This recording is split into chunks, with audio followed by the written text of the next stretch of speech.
Hi, welcome to another video in our security training series. In this video, we're still looking at wallet essentials, but I wanted to cover a little bit more about the hardware wallet side of things. So let's delve straight into that now. All right, here's the big question. Which hardware wallet is best? And the truth is, there is no wrong or right answer. It comes down to your individual needs as to what will suit you, and also what it is you're trying to do. So not all hardware wallets support all the digital assets. Some support more than others. Some are easier to use. So there's really no wrong or right answer. But what I will do though is I'm going to touch on two of the most popular devices in this space, and we'll delve into some of the pros and cons of those devices. I'm not going to do a full rundown on every hardware device possible, mainly because there's a number of these popping up, and the reality is it's very technical in nature. So if you've got a specific need, then you probably need to research the particular devices to make sure they suit your need. But the two that are the most popular in the industry and tend to cover most use cases and have the most support are the hardware devices made by these two companies. So we have the Ledger device, which is the Ledger Nano S and the Ledger Nano X, and then we have the Trezor devices, which is the Trezor Model 1 and the Trezor Model T.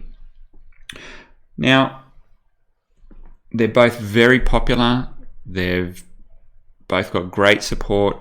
They both do essentially the same thing, but they do it in slightly different ways. And I've got to be honest, I own both of these devices, but there is one that I prefer to use. And I'll run through the device that I prefer and the reasons why I prefer it. That's not to say you should get that one. You get the one that suits your needs, but just consider these things when you're looking at the devices. And I'll give you the pros and cons on both of these devices.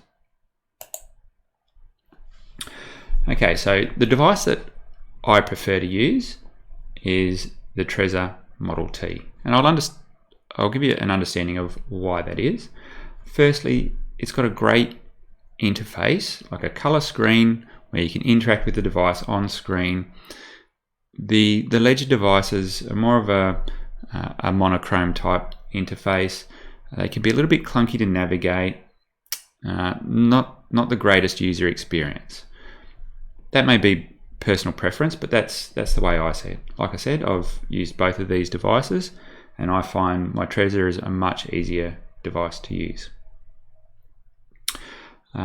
One thing you'll find with the Ledger devices is you need to install an app for every digital asset you wish to interact with. So you'll need to install a Bitcoin app, a Dash app, EOS. The list goes on. Every project or every digital asset you want to interact with, you're going to need to install an app on the device. Now, on the latest model, the Nano X, that's a little bit better. You can store up to about 100 apps. But on the Nano S in particular, that was a real problem, and at most you could probably store about 4 apps on the device, which meant if you had more than 4 digital assets, you were constantly uninstalling and reinstalling apps. So that is a major issue for me, and it's not something I want to be doing.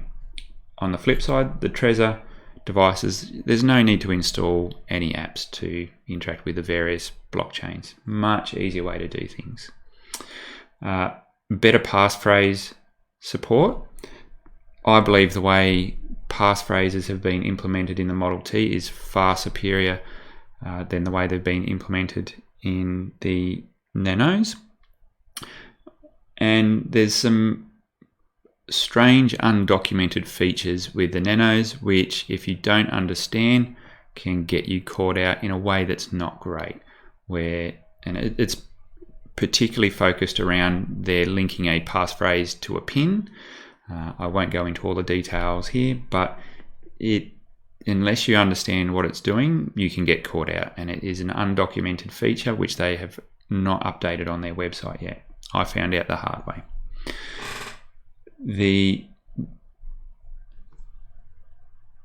When you don't use the pin linking feature on the nanos, the way that you actually enter your passphrase into the device is also very, very clunky. It just hasn't been implemented very well. I think passphrases are one of the best security features you can have over your seed and should be implemented on your hardware devices. And that's why I like the Trezor Model T. It just does that really well, super simple. It just works, which is the way it should be. As I mentioned before, no installing of apps on the Trezor device as opposed to the nanos. The Trezor also supports the Schmear seed backup. Now, we did discuss that briefly in these videos, and we'll have a look at that in more detail in later videos, but that is a really great feature and not currently supported on the Ledger devices. And also the Trezor can go one step further, and you can use it as a security device to log you on to, say, your Windows computer. So it's got a few extra cool features like the FIDO support and password manager support and things like that whilst I don't personally use at the moment, they're great features to know that they exist. And more importantly, things like signing transactions. Very easy to do on the Trezor device using the Trezor software. Not so easy on the Ledger. In fact, they did have that feature and they removed it. Not sure why, but it's an odd feature to remove from their Ledger Live software. So all in all, the Trezor devices, and in particular the Model T, is just a nice device to use. Now, I know there's other devices out there, and some people will have their preferred devices, but in terms of the range of support, so how many people are using the device, the fact that it's been tried and tested and there's been no security issues with these devices, that being the Ledger and the Trezors, I think it's safe to stay with those devices that have been battle tested. And in particular, I like the Trezor because it's been battle tested, but it's nice to use. Okay, that's my wrap up on the hardware devices. We are going to go into using these in a little bit more detail and the types of support with the seed backups and the passphrases as we progress.